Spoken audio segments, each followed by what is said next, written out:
ubunararibonye n'uburambe kuri iyi si byigishije abakurambere bacu gutandukanya uburozi n'ibiribwa bishobora kubatunga. Ubwonko bwabo bwashoboye kwegeranya ubumenyi n'ubuvumbuzi bukenewe bubafasha kubaho muri iyi si.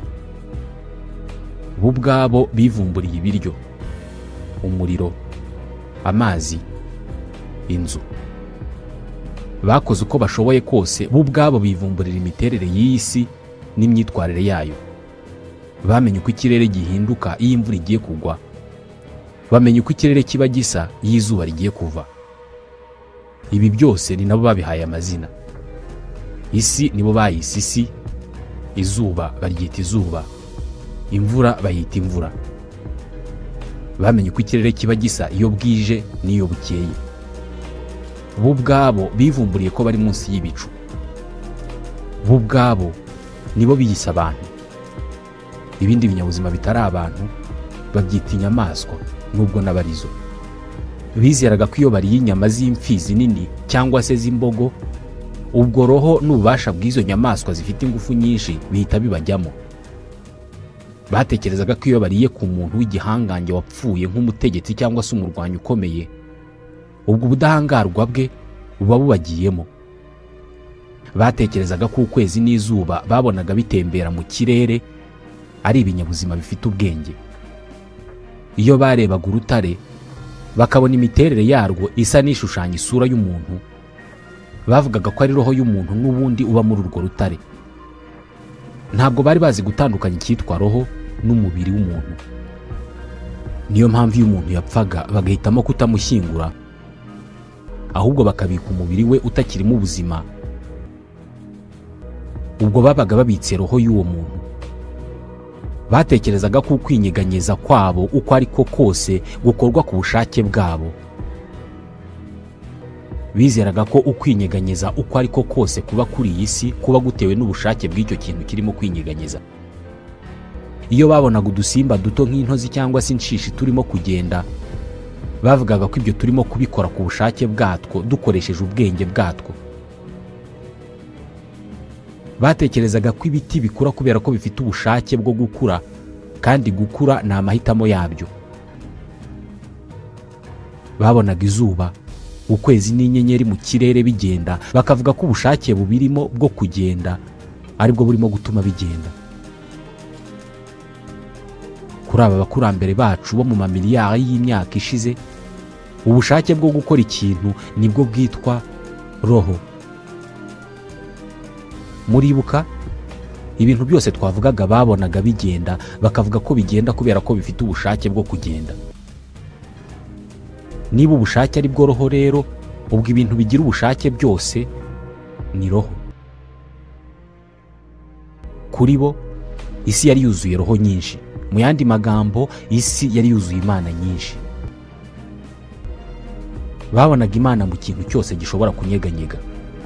Mu muyaga habaga harimo imana, hakaba indi mana mu migezi, hakaba indi mana mu mazi y'inyanja, ari nayo ituma ahora yizunguza yikubita kuri buri nkombe asubira aho yavuye. Izuba ubwaryo ryari imana. Iyo barebaga mu mazi bakayabonamo isura yabo, ubwo iyo sura yabo yabaga ari roho yabo. Ibintu byinshi byabaga ku isi bavugaga ko byakozwe na roho cyangwa se bikaba ari igitangaza. Inkuba yari igitangaza,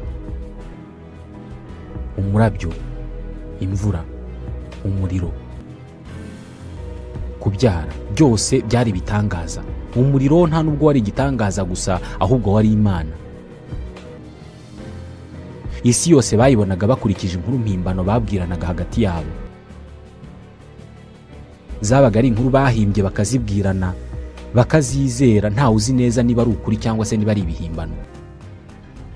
Buri tsinda ryabaga rifite inkuru yaryo y'uburyo isi n'abantu baremwe. Ndabasuhuje, nitwa Ismael Mwanafunzi. Inkuru nyinshi z'imyemerere n'imyizerere mbere y'umwaka w'1500 mbere ya Yezu Kristo zigaragaza ko icyo gihe abatuye isi bizeraga imana nyinshi. Hafi buri gace muri iyi si kabaga gafite imana yako, ariko buri muryango mugari ukagira inzu nini yitwaga Panteo, yabaga ari urusengero ruhurizwamo imana zose zo muri ako gace. uyu munsi abatari munsi ya miliyari 6 mu isi bizera Imana imwe rukumbi. Imana imwe ku bari ku isi yose, Imana izi byose, ishobora byose, ibera hose icyarimwe. Ibi byo kwizera no gusenga Imana imwe byavuye he niba abakurambere bacu barasengaga Imana nyinshi? Igitekerezo cy'uko habaho Imana imwe ku batuye isi bose gisangiwe n'abantu benshi ku isi, kandi kiri mu mico yacu ku buryo rimwe na rimwe tunibagirwa ko mu batubanjirije kuri iyi si habagaho Imana nyinshi. Muri icyo gihe kuvuga ko hariho Imana imwe cyari icyaha kitababarirwa ku ari we wese. Abayoboke b'amadini ya Kiyahudi, Ubukristo na Islam bose bafata Aburahamu nk'umukurambere wabo. Izina rye ryagaragaye ku nshuro ya mbere mu gitabo cy'Itangiriro muri Bibiliya, igitabo cya mbere cya Bibiliya. Iyo ufunguye Bibiliya ntabwo utinda kugera kuri Aburahamu. Guhera aho bavuga Aburahamu ku nshuro ya mbere gukomeza Bibiliya yose, igitabo cyose gihita gihinduka inkuru zivuga ku muryango umwe, umuryango w'uyu Aburahamu nyine.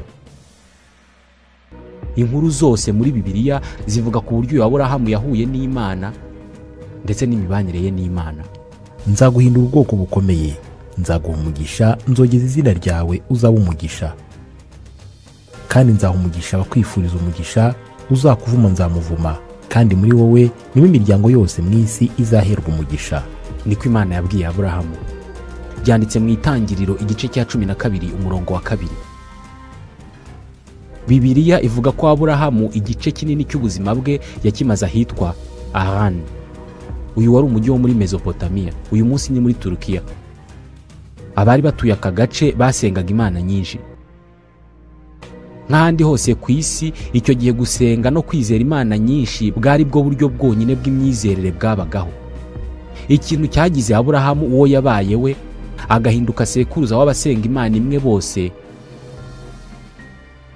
ni itegeko ritagatifu. Fata umwana wawe w'ikinege ukunda Izaki, ujye mu karere ka Moriya, nuhagera uzamutambeho igitambo gitwikwa ku musozi nzakwereka. Niko Imana yabwiye Aburahamu.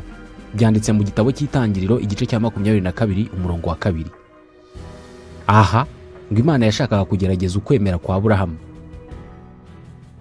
Yarabikoze koko, afata umwana we w'ikinege ajya kumutangaho igitambo, ariko agiye kumusogota ngo amutambe, Imana iramubuza, imubwira ko yagaragaje ukwizera kwe no kubaha Imana.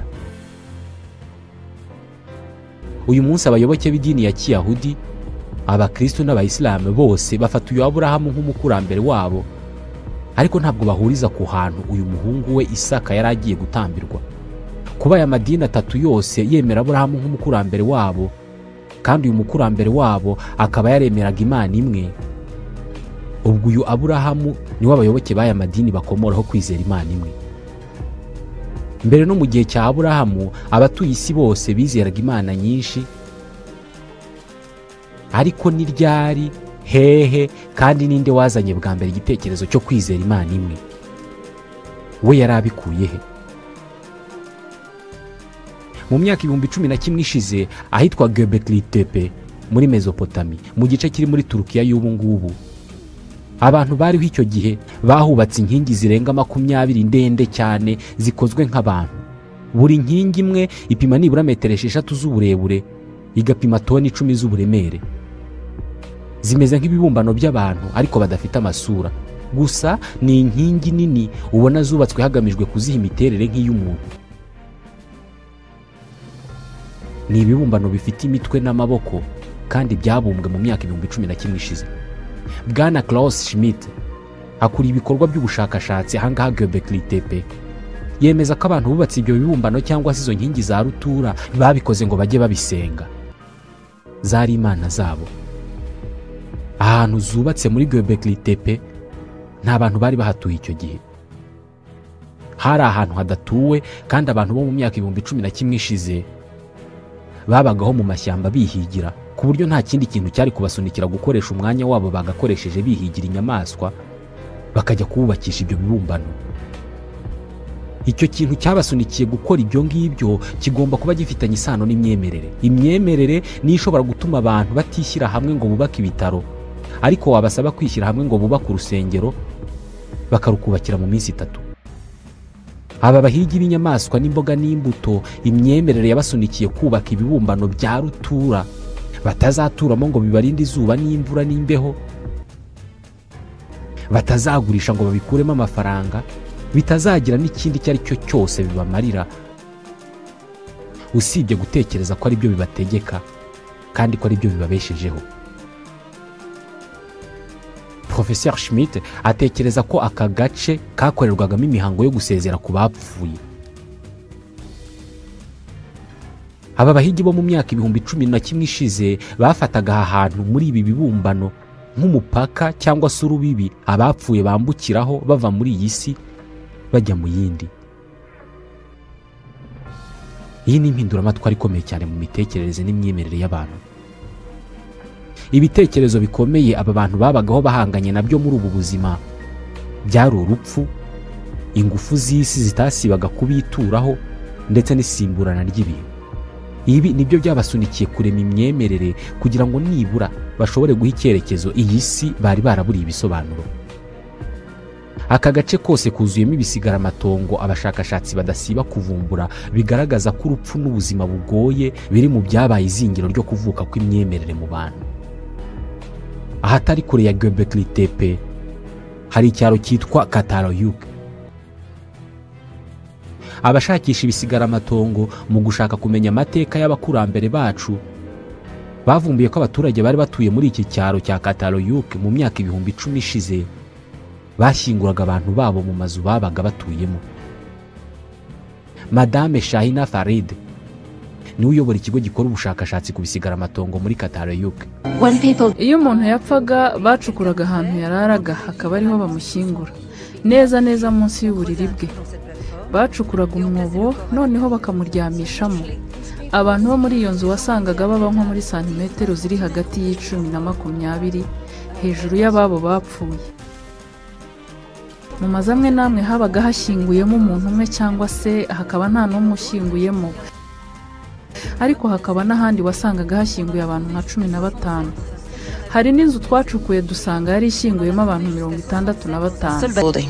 Umuntu yarapfaga maze abe bagacukura aho yararaga bakamushyinguramo, ariko bakamuryamisha mu cyerekezo kimeze neza neza nk'uko umwana mu nda ya nyina aba ameze. Bamushyiragamo ahinnye amavi, amaboko anyuranyemo neza neza nka kumwe agahinja kaba kameze mu nda ya nyina. Bisa naho bamushyinguraga biteguye ko azavuka bundi bushya. Mumva bashyiragamo ibintu by'agaciro bateganya ko umuntu azabikenera mu yindi se agiyemo. Ibi byose aba bashakashatsi bagiye babisanga mu mva hejuru y'imibiri izishyinguyemo. Mu majyaruguru ya Israeli ahitwa Shara Golan, aba bashakashatsi bahavumbuye ikibumbano gitandukanye n'ibindi byose bari barigeze kuvumbura muri ubu bushakashatsi bwabo. Umvuga iki kibumbano cyangwa se ishusho yari imeze. Professeur Yosef Gafinkel ni uyobora ikigo cy'ubushakashatsi cyo muri aka gace. Tekereza ko cyari ikibumbano cy'Imana y'ingore yo muri ako gace abantu bose basengaga. Icyari gitangaje ku miterere y'iyo shusho yari amaso yayo yasaga n'aberamye. Amaso akubye inshuro enye mu bunini amaso y'umuntu usanzwe, bisa naho iyo shusho bayihaye amaso y'umwihariko ku buryo buri wese azajya yimenya akanohora yitegereza aho ari hose. Biragaragaza ko yari ishusho ihagarariye ikinyabuzima kidasanzwe. Ukurikije igihe iki kibumbano cyabumbiwe, bwari ubwa mbere abantu bagira Imana y'ingore. Ntabwo ari cyo cyonyine. Babonye ahangaha Shara Golan ibindi bibumbano bikoze nk'iki ngiki neza neza, bisa naho iyo ngiyo yari Imana abantu bari baziranyeho, ifite amaso aberamye kandi manini. Izindi Imana zabaga zitandukanye, buri yose yabaga ibumbye ukwayo, ariko iki gihe bari barashoboye kubumba ibibumbano bigera ku 120 byose bisa ukagira ngo ni fotokopi. Iki gishobora kuba cyari ikibumbano kiruta ibindi cyasengwaga n'abantu bose. Iyi ishobora kuba ariyo Mana imwe ya mbere yabayeho. Nta zina ryayo ryashoboye kumenyekana, ariko yari ibumbye mu buryo ushobora kuvuga izina ryayo buri wese agahita yumva iyo ariyo, kubera ko yari iteye ukwayo ugereranije n'izindi. Abaturage ba Shara Golan ntabwo basengaga Imana imwe bose uko bakabaye. hafi buri tsinda ry'abantu ryabaga rifite imana yaryo, ariko nibo bantu ba mbere ku isi babashije guhuriza ku isura imwe y'imana imwe.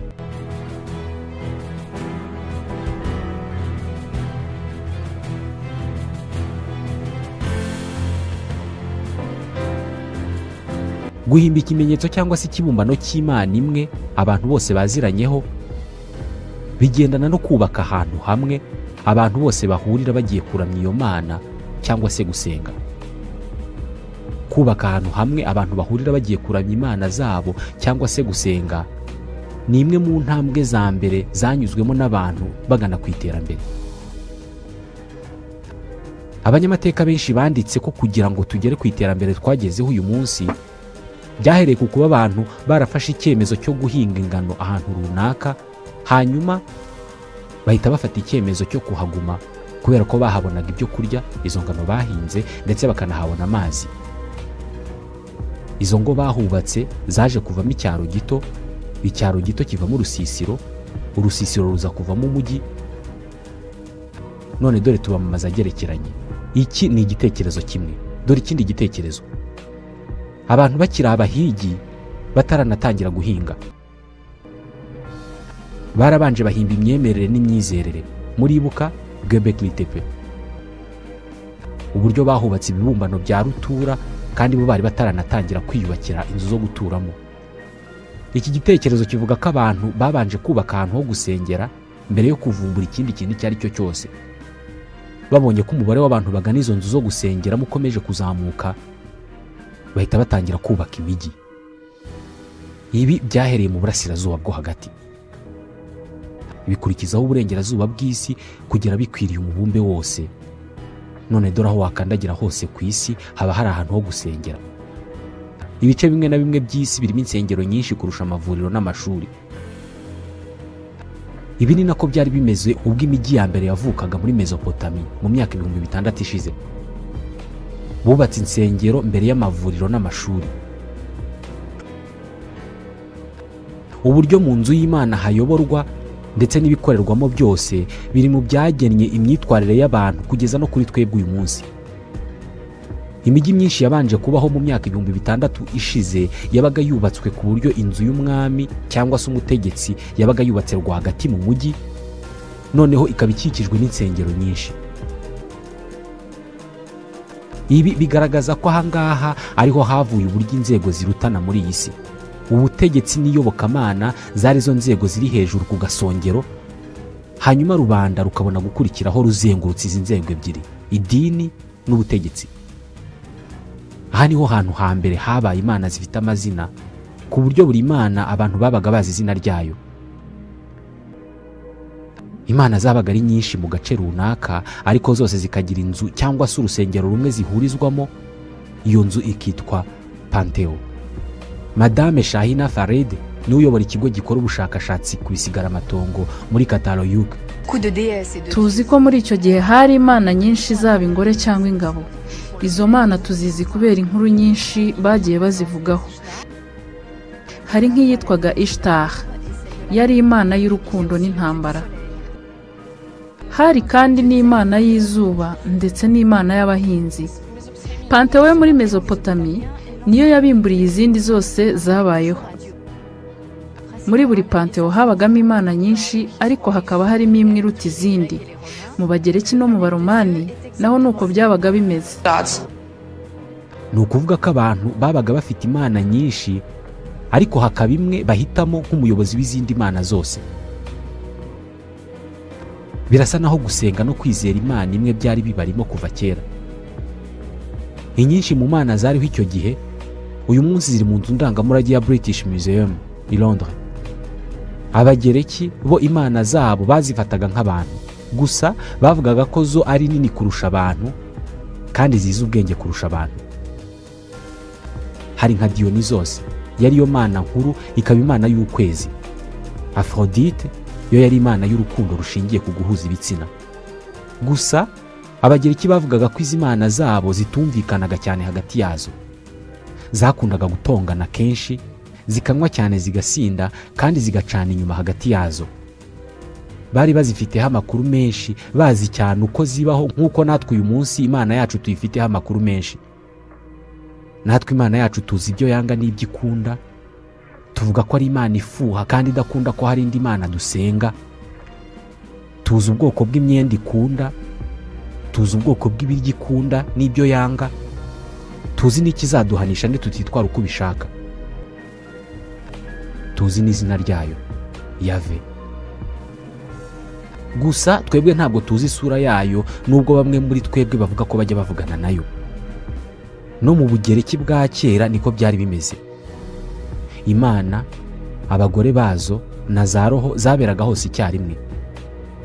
Uko niko abantu basobanuraga isi ibazengurutse. Iyo babonaga amazi y'inyanja azamuka akongera kumanuka, bakabona imyaka irera, izuba rikava rikarenga, imvura ikagwa igahita, babaga bazi ko hari Imana imwe cyangwa se Imana nyinshi zirimo kubikora. Imana zigaragarizaga mu bubasha kamere bw'ibintu. Uko niko izuba, ijuru, umuyaga n'ibindi bikorwa kamere byubahwaga cyane. Buri Mana yabaga ifite ibyo ishinzwe. Iyo wabaga urwaye, ukennye, iyo wabaga ufite urugendo ukeneye kuyoborwa cyangwa kurindwa, ku Bagereki n'Abaromani byabaga byumvikana cyane ko ari ngombwa gusenga Imana ishinzwe ibyo bintu. Byarumvikanaga cyane kubera ko ugusaba n'amasengesho yawe byoherezwaga ku Mana ibishinzwe, ariyo Mana ya nyayo ishinzwe ibyo bintu nyine, ku buryo amasengesho yawe atayoba. Ikindi ni uko ubwo bwari uburyo bwo guha iyo Mana icyubahiro mu rusengero rwayo, kubera ko buri Mana yagiraga urusengero isengerwamo, hakaba hari n'abapadiri bakorera iyo Mana. Uyu munsi hafi buri muntu wese muganiriye ku myemerere akakubwira ku idini ye, kenshi akugaragariza ibyiza by'iyo dini ye, bisa naho ashaka ko nawe uyiyoboka. Iki gihe nabwo nuko byari bimeze. Iyo umunyamisiri yagusuraga akakubwira ko hari indi Mana utaruzi isengwa mu gihugu cyabo, byarashobokaga cyane ko rimwe nayo wazayisaba igihe wagize ikibazo runaka. Uko niko Imana nyinshi zabaye hamwe zisengwa n'abantu bamwe mu gihe cy'ibihumbi by'imyaka, kugeza igihe umuntu umwe yafatiye icyemezo cyo gutangira kurwanya gusenga Imana nyinshi. Uwo muntu ntabwo ari Aburahamu, ahubwo ni umuyobozi wa bumwe mu bwami bw'abami bwakomeye muri iyi si, Misiri. Misiri bwari ubwami busengwamo Imana nyinshi kimwe n'ahandi hose ku isi. Imana yarutaga izindi zose mu Misiri yitwaga Ra, Imana y'izuba. Yayoboraga izindi Mana 9 zose zari zihuriye mu muryango witwaga La Grande Neyade.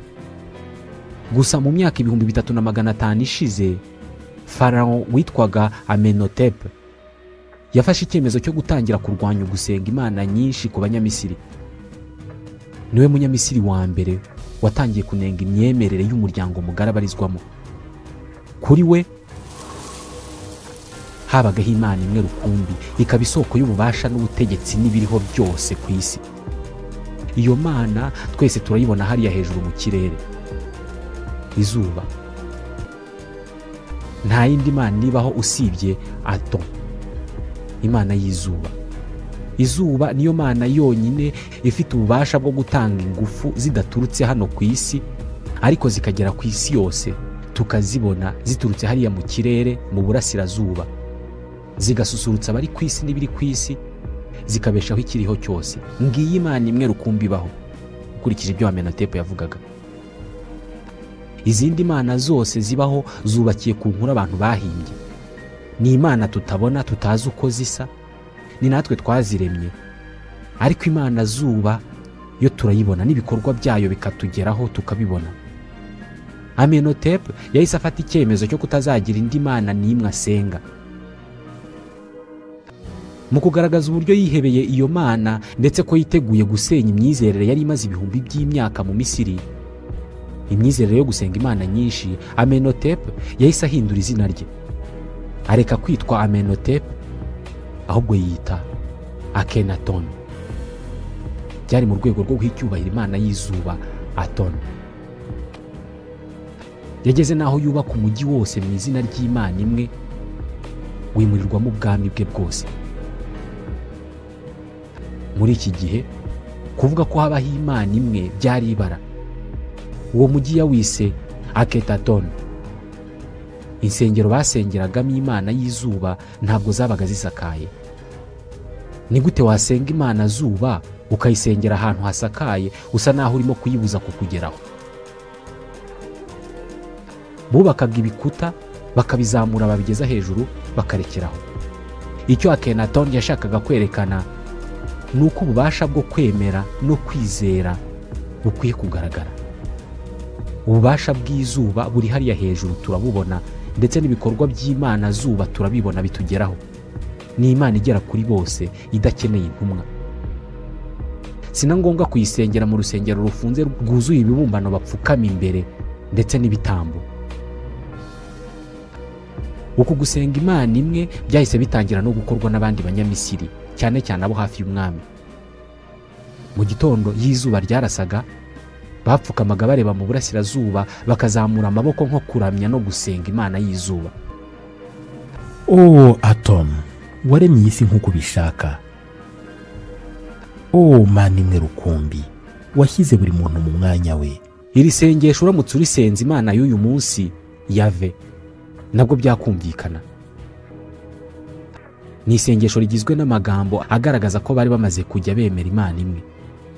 Akenaton yari yaramaze gukuraho izindi mana, gusa yatanze mu 1336 mbere ya Yezu. Amaze gutanga, ibyo yari yarubatse byose byarasenyutse. Mu kinyejana cya 19 havumbuwe inyandiko zigera kuri 400 zavugaga ko ugusenga imana imwe rukumbi kwapfanye na Akenaton. Akimara gupfa, abantu barongeye bisengera imana zabo nyinshi. Gusenga imana nyinshi byari muri bo mu maraso, ku buryo bitari ibintu byapfa gukurwaho gutyo gusa mu gitondo kimwe. Ubu buryo bwacu bugezweho bwo gusenga imana imwe kugira ngo bushinge imizi byasabye intambara. Ni gute washoboraga kumvisha abantu bamaze ibihumbi by'imyaka bazi ko habaho imana nyinshi ukabumvisha ko habaho imana imwe yonyine? Iyihe se muri izo ngizo zose bazi? Gusa nubwo abantu mu maraso yabo hari hakirimo ko isi itegekwa n'imana nyinshi, ariko ugusenga imana imwe rukumbi byari bitaravuga ijambo ryabyo rya nyuma. Nanone uburasirazuba bwo hagati bwari bugiye kongera kugira uruhare runini mu gukwiza imyizerere yo gusenga imana imwe rukumbi. Muri Bibiliya, igihugu cyitwaga Kanani bwari ubutaka imana yasezeranije Aburahamu ko we n'urubyaro rwe aribwo bazaturaho ubuzima bwose. Uwiteka abwira Aburahamu ati, rambura amaso urebe aho uri hano, amajyaruguru n'amajyepfo, iburasirazuba n'iburengerazuba. Igihugu cyose ubonye ni wowe nzagiha n'urubyaro rwawe iteka ryose. Itangiriro igice cya 12 umurongo wa 14. Aha hantu usibye kuba Bibiliya ivuga ko Aburahamu n'abamukomokaho bahatuye, nta kindi kimenyetso gihari kibigaragaza. Abashakashatsi baracyashakisha. Aba nibo ba Isiraheli ba mbere. Ahitwa Megido muri Isiraheli hahoze ari Kanani. Aba bashakashatsi bahakuye ibimenyetso bigaragaza ko Abayisiraheli ba mbere, ni ukuvuga abana ba mbere ba Aburahamu, nabo basengaga imana nyinshi. Zarimo iyitwa Adu. Iyi yari imana y'umuhengeri n'ikibunda. Yari imana ikomeye muri icyo gihugu. Hari kandi imana yitwaga El n'umugore wayo witwaga Ashera. Imana El yari ifite umuhungu witwaga Baal. Hari abantu bavuga Bayal. El niyo yari umuyobozi w'imana zose z'Abayisiraheli. El banayitaga Elohim. Na Bibiliya yemera ko Abayisiraheli basengaga izi mana. Ibitabo bya mbere by'isezerano rya kera bivuga ku ntambara Abayisiraheli barwanye. Intambara yashyamiranyije imana za kera z'Abanyakanani n'imana imwe rukumbi yari yaragaragajwe ko yitwa Yave. Ni nayo yingiye dusenga uyu munsi. Ndi Uwiteka imana yawe yagukuye mu gihugu cya Misiri, ntukagire izindi mana mu maso yanjye. Niko iyo mana imwe rukumbi yabitegetse. Niryo tegeko rya mbere mu mategeko 10 Imana yahaye Musa ku musozi Sinayi. Nubwo Abayisiraheli bafataga Yave nk'imana, ariko ntabwo bayifataga nk'imana yonyine ibaho. hari n'izindi mana bari bacyemera. Musa n'abandi bahanuzi bakomeje kubabwira ko bagomba guhitamo Yahve nk'Imana imwe rukumbi, ariko bo bakomeje kwizera n'izindi mana bari baramenye mbere ya Yahve. Bizeraga cyane cyane Ashera, murayibuka, ya mana y'ingore ya El. Ashera barayizeraga cyane ku buryo banze kuyireka, bakajya banavuga ko Ashera ahubwo ari umugore wa Yahve. Kubera ko bahatirwaga kwemera Yahve, bageze aho batangira kuyemera, ariko banga kureka Ashera, ahubwo bakavuga ko Ashera ari madame Yahve. Byasabye Yahve kurwana intambara nyinshi kugira ngo yemerwe nk'Imana imwe, n'ubu tucyemera nk'Imana imwe. Mu myaka 2600 ishize, umwami wa Babilone witwaga Nabucodonosor yateye Yerusalemu. Ingabo ze zisenya cyane uyu mujyi wa Yerusalemu, zinasenyamo urusengero rwari rwarubatswe n'umwami witwaga Salomo. Ibihumbi by'Abayahudi bafashwe bugwate, bahindurwa abacakara, bajyanwa i Babilone. Iyi ntambara yabaye Abayisiraheli baramaze kumenya Yahve nk'Imana ishobora byose, ibera hose icyarimwe kandi igenga byose, itanga intsinzi, igatera amapfa n'aho bahahira. Nyamara iyi ntambara barayitsinzwe. Uku gutsindwa kwa Yahve kwari urucantege rukomeye cyane ku Bayisiraheli. Ni gute Imana ya Isiraheli yatsinzwe intambara n'Imana ya Babilone? Uku niko abantu babonaga ibintu muri iki gihe. Icyabagaho cyose cyabaga gikozwe n'Imana, kubera ko buri kintu cyose cyagiraga Imana igishinzwe. Aba Bayisiraheli rero bamaze gutsindwa iyi ntambara, bari bafite inzira ebyiri zo guhitamo imwe. Hari uguhitamo imyemerere y'Abanyababilone, bagatangira gusenga imana z'Abanyababilone kubera ko byari bigaragaye ko arizo zikomeye kandi zishoboye cyane kurusha Imana yabo, cyangwa se bagashaka igisobanuro kigaragaza impamvu batsinzwe iyo ntambara. Bahisemo ingingo ya kabiri. Mu gihe bari barafashwe bugwate muri Babilone barimo gukoreshwa uburetwa, aba Bayisiraheli bateguye igisobanuro gikomeye kandi cyumvikana cyane kivuga ku mpamvu Imana yabo yatsinzwe n'Imana ya Babilone. Bavuze ko Imana yabo ariyo Mana ya Isiraheli yakoze nk'aho yatsinzwe kandi mu by'ukuri itatsinzwe.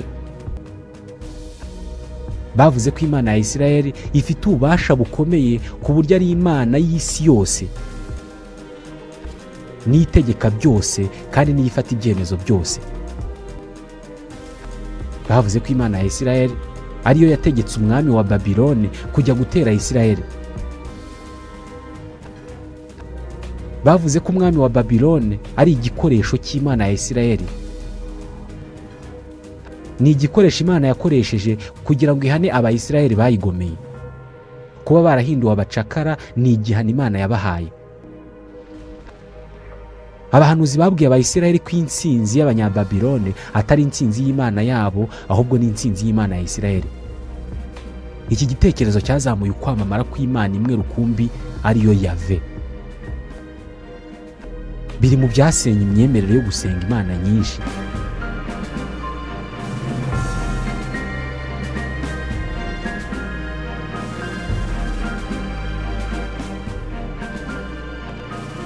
Yahve ntabwo yari Imana ya Isiraheli gusa, ahubwo yari Imana y'Abanyababilone. Yari Imana y'abatuye isi yose. Uyu munsi hari n'abantu bakiyita Imana ya Isiraheli nk'izina yahawe ikimenyekana. Umuhanuzi utaruzwi cyane icyo gihe witwaga Izayi niwe wanditse inyandiko yashyizeho amahame agenga gusenga Imana imwe. Dore bimwe mu byo yanditse. Ni njye Uwiteka, nta wundi, nta yindi Mana iba bitari jye. Nzagukenyeza nubwo utigeze kumenya. Byanditse muri Izayi ibice 45 umurongo wa 5. Uko niko amateka yahindutse, none dore isi yose irasenga Imana imwe. Hari abantu batekereza ko iyi ntambara yashyamiranyije Babiloni na Isiraheli yavuyemo iki gitekerezo cy'uko gutsindwa kwa Isiraheli cyari igihano cy'Imana, cyaba ari cyo gitekerezo gikomeye kurusha ibindi byose mu birebana n'iyobokamana, kubera ko ari cyo gitekerezo cyagize impinduka yahinduye imyemerere yose yo mu isi mu gihe cy'imyaka myinshi ishoboka. Aba Bayisiraheli nyuma barabohowe basubira i Yerusalemu, ariko basubiranayo igitekerezo cy'uko habaho Imana imwe rukumbi. none dore aho tugeze. Ni naho dusoreje iki kiganiro